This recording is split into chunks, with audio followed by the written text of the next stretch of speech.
All right, we're still in the oral cavity, so I did the salivary glands. Let's do the muscles of mastication, muscles that help you chew. I'm only giving you two to know shown in this picture, masseter and temporalis.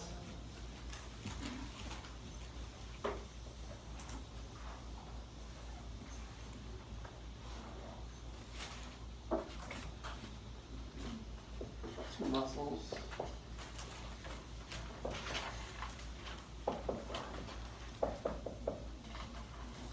Mastication.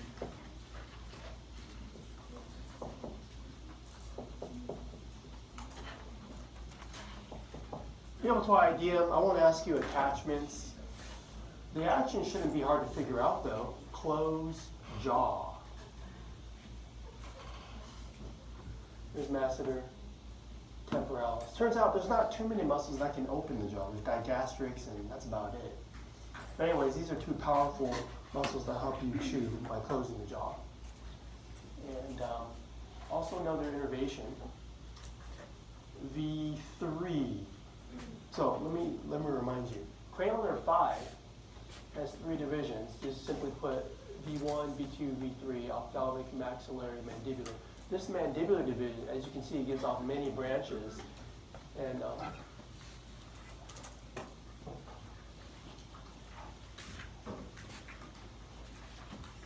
it's the somatic motor function of that nerve that innervates these muscles. Muscles of mastication, the V3. The name is the mandibular division of cranial nerve 5.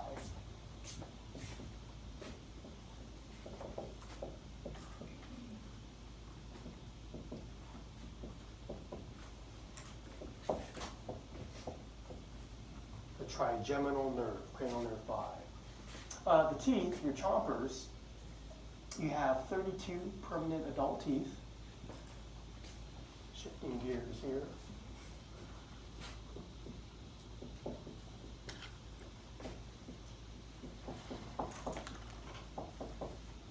So you got an upper jaw and lower jaw, 16 and 16, and the innervation is listed there. V2. That's the innervation for teeth of the upper jaw. We call that the maxillary teeth, right?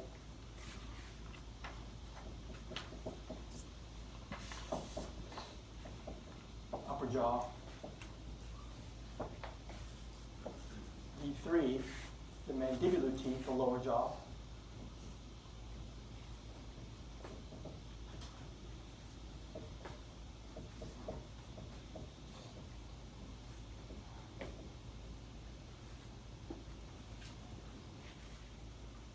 Well, another picture showing you V2 and V3.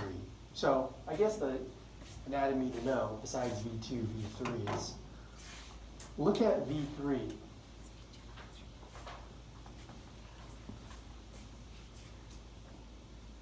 It exits through the foramen ovale of the sphenoid. It gives off all these branches, including muscles of mastication.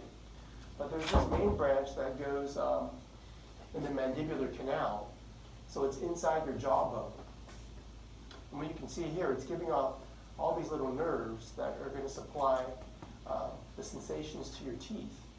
Okay, so you can feel a toothache, right? So That's kind of why I want you to know that. Now, the branch of that nerve of V3 is called the inferior alveolar nerve in the lower jaw. So V3, but actually what innervates the mandibular teeth is inferior alveolar nerve.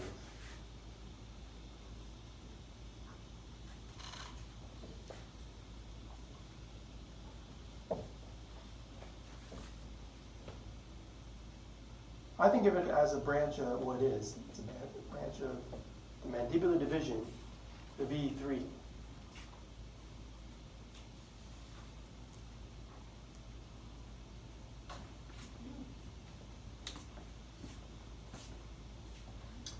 Let's see here. V2, there's no one branch that has a big enough thing where I just want you to know it. There's all these little branches. If you have to go to the dentist and you need dental work, hopefully it's the lower jaw, because you just got to do one shot for the nerve block right there. If it's the upper jaw, they probably have to give you more injections because there's not one big branch that can block. Okay.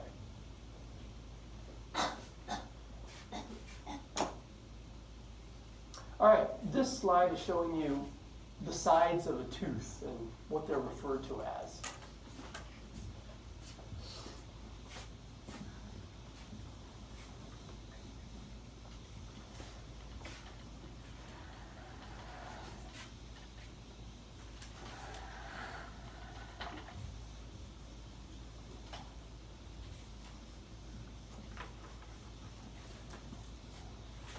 Well, it helps to think of your mouth, upper jaw, lower jaw, but then in quadrants of 8, because, well, let me go back to the slide.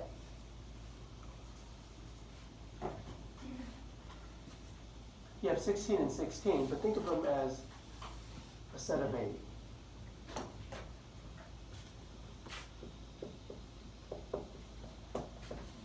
A set of 8 teeth includes, the teeth are named after their appearance and what they do. You have 2 incisors. Those are your front teeth, and they're good for tearing, not for chewing. Cutting, tearing, not necessarily chewing. Canine, 1 canine. Those are our fangs, the cone-shaped tooth, shaped like a cone. You got 2 premolars, also called bicuspids.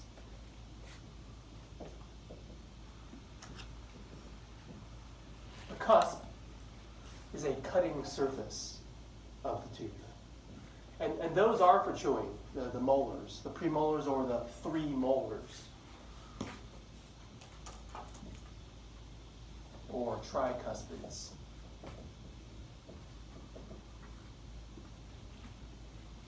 So that's 8.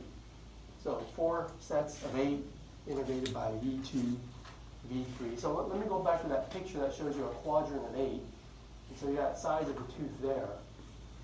So they just kind of go one side, another side, another side, another side. So notice how, like, if it's more towards the center line in the front,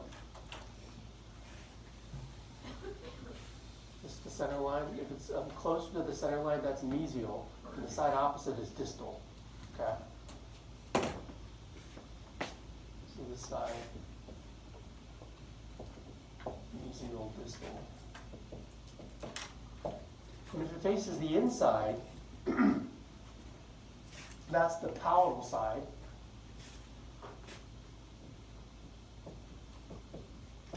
And if it's the side opposite of that, well, it depends if it's your cheek or your gums. If it's a tooth by your lips, you would call it labial. But if it's the side next to your cheeks, you call it buccal. So this outer side is either labial or buccal, depending on which tooth you're talking about.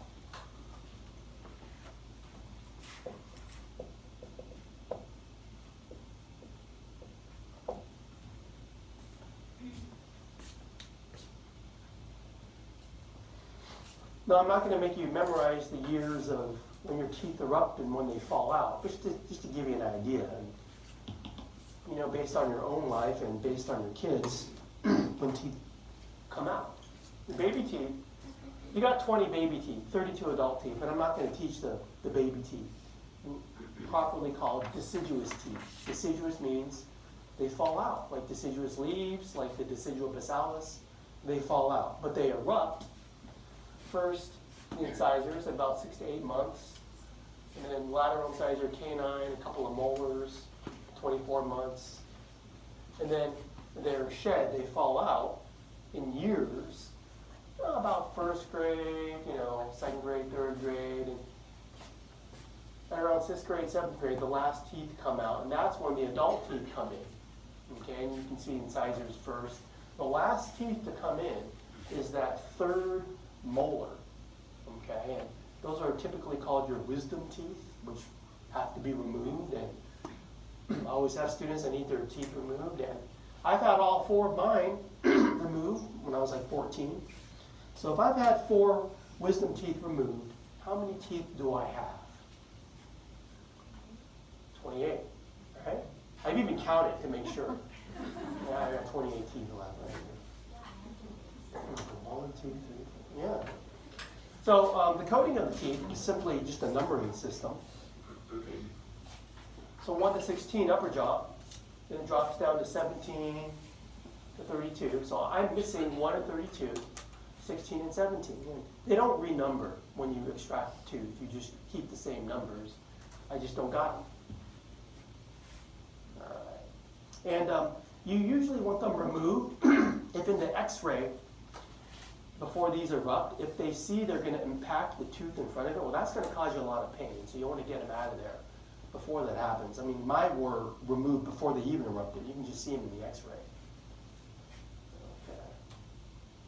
Well, anyways, the structure of a tooth shown here, you should know.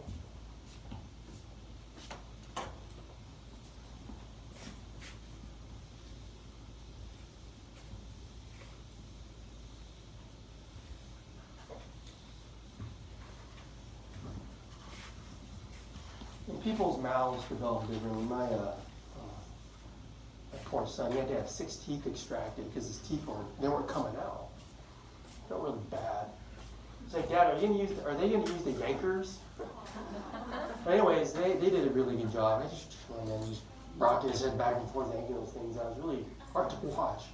These things can come out if the mouth isn't developing the right way. But let's kind of look at how they're anchored in. You've got the part that's erupted above the gum line is the crown. Where it meets the gum line, that's the neck. That's where you floss. And then deep to that is the root.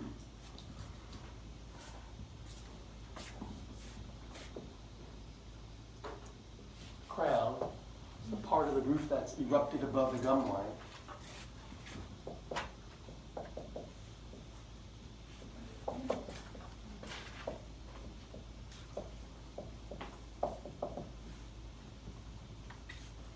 Neck. That's kind of the tooth, gingiva, margin.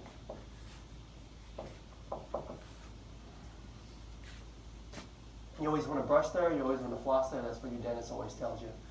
And then the root, part you can't see, this is the part of the tooth anchored in the alveolar bone of your jaw, alveolar bone. Remember studying the alveolar process of the jaws? Anyways, alveolar bone, that's when the teeth are anchored in. Tooth, anchored. I guess another word is bolted into alveolar bone.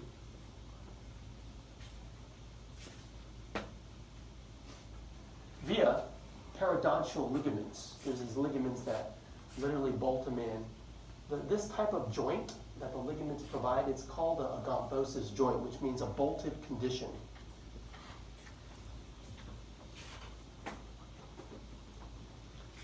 The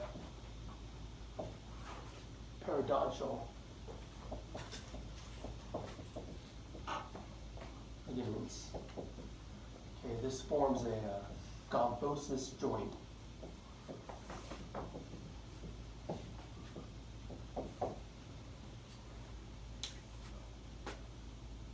Now, so that's the general structure of a tooth, but you see all these like different types of tissues. For example, in the crown of the tooth, it's lined primarily with an enamel. The composition of the tooth, these different tissues, you can think about it in terms of how much is it mineralized or hardened. The teeth are the most mineralized, sturdy tissues in the body. Enamel is like 96% mineralized. This is kind of the same composition as bone. Bone is about 50–60%-ish mineralized.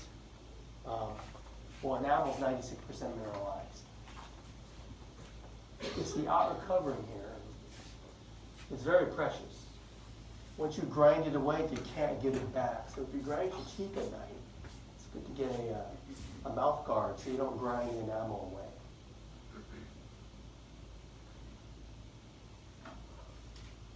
All right, you have the dentin, which is most of the structure of the tooth, and that's about 70% mineralized.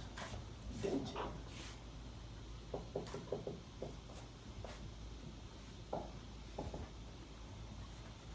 That's most of the tooth you see all throughout the structure. The enamel only covers the crown there. But deep in the root, there's this layer called the cementum. It's hard to see. The illustrator did a good job. That's where it is. The cementum is more similar to bone in terms of mineralization. It's closer to 50% mineralized. Cementum.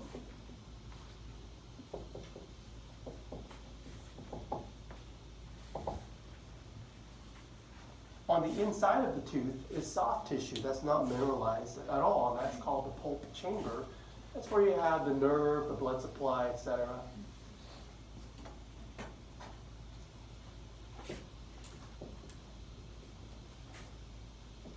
Pulp chamber, soft tissue, not mineralized. But got the nerve ending. You got blood supply.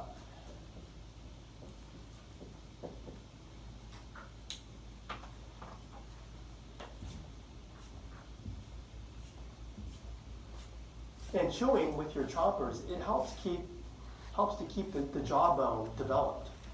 Okay, and if you get old and you lose the ability to eat solid food, your jawbone wastes away. So the act of mastication really does help keep your jawbone strong and sturdy. Cavities are called dental caries, and it's the erosion of the enamel down to the dentin here. Acidic foods like spicy chips, sugary foods are kind of bad for teeth. They erode the mineralized tissue, and if it erodes all the way down to the pulp chamber, that's a toothache. And you have to decide if you want to keep the tooth or not. A root canal is they'll do all these like little drillings, and they'll excavate the pulp chamber. But they'll leave the blood supply, but they'll get rid of the nerve. That solves the problem of the toothache. And in another appointment, they can crown it for you. Or you can just decide, get the yankers. Okay, just extract it. But that's a decision for you and your dentist to make, should it come to that. All right, esophagus. Esophagus. Your food tube accomplishes no digestion, just movement from all cavity. You swallow all the way down to the stomach there. So it runs to the mediastinum. It's right behind the trachea. Right here. Let's watch a video of swallowing.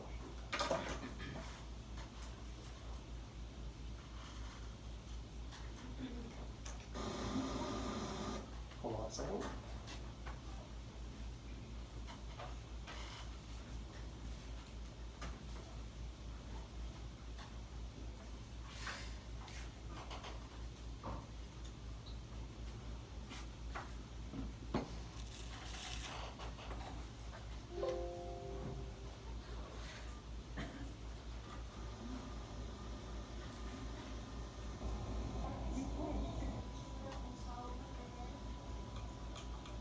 call this a barium swallow. There's the hard palate, there's the soft palate. Look how much the soft palate moves. There's the larynx.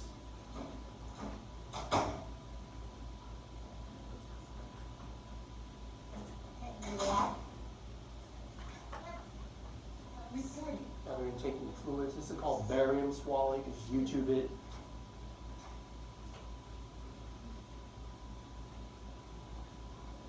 It's going down the esophagus.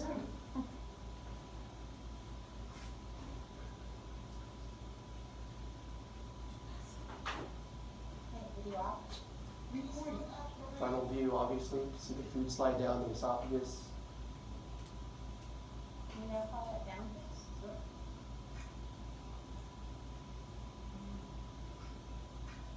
Well, okay, well, that's it. I just wanted to show you that. Give you an idea of what it looks like when you swallow and what food looks like when you go down the esophagus.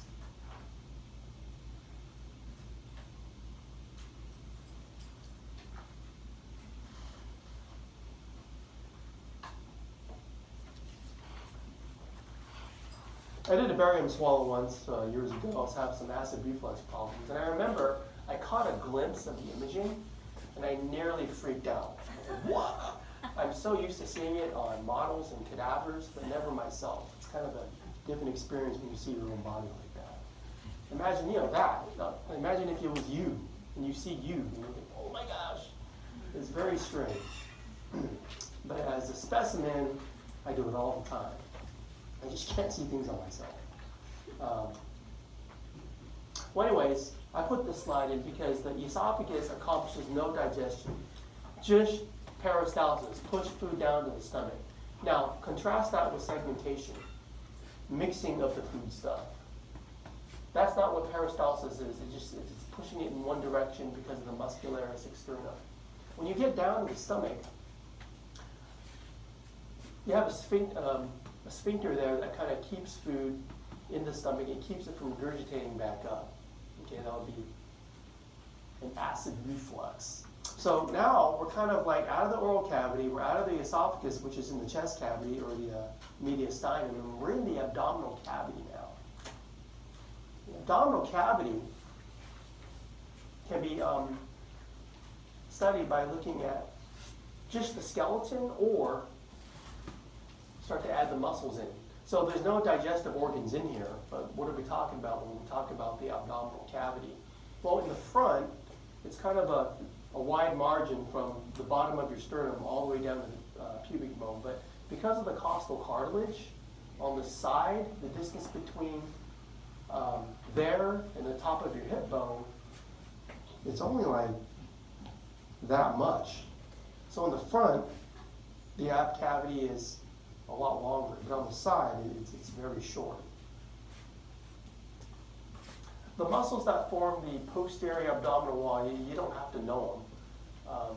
What I want you to know is like the things that you add in.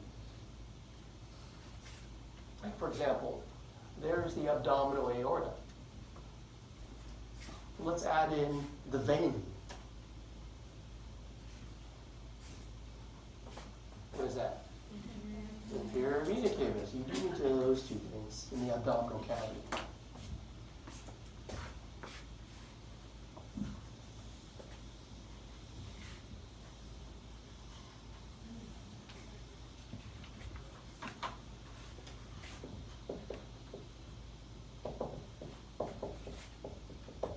So the aorta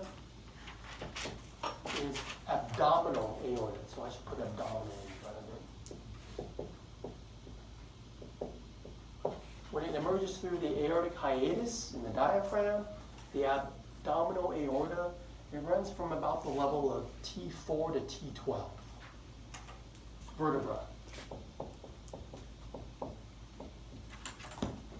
It gives off all these branches. I'll talk about them later. But anyways, T4 to T12. Compare the artery and the vein. The aorta is a little bit on the left. The vein's a little bit on the right. We talk about veins in terms of how blood flows through them. It's returning blood to the heart. So is blood flowing up or down the inferior vena cava? Up. So it's formed by the common iliac veins, forming at about the level of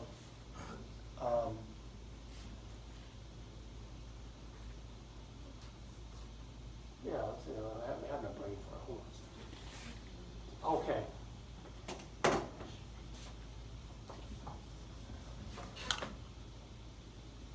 T12, I messed up. L4, that's it. I'm sorry, I had a brain fart. I gave you the figures for the thoracic aorta. The abdominal aorta runs from T12 to L4. T12, where it merges out all the way down to L4. That's correct. Sorry about that. The inferior vena cava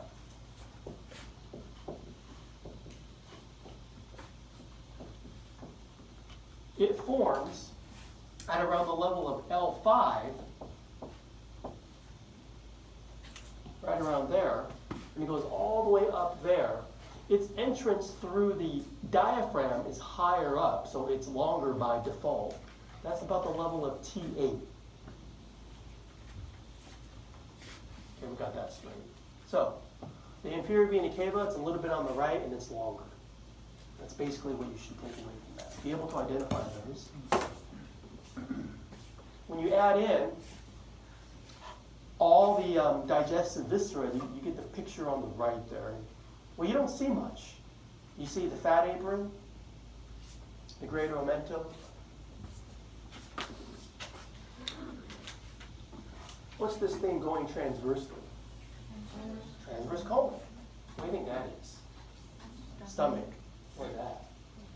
Liver, and what's that little green pouch? Gallbladder. Okay, so that's basically what you see. Well, I want to talk about the stomach next, and this is a good place to pick it up for next time, because I'm looking at the clock. Now, I want to start to give you lab time to start to study the models, and I didn't get too far in digestive.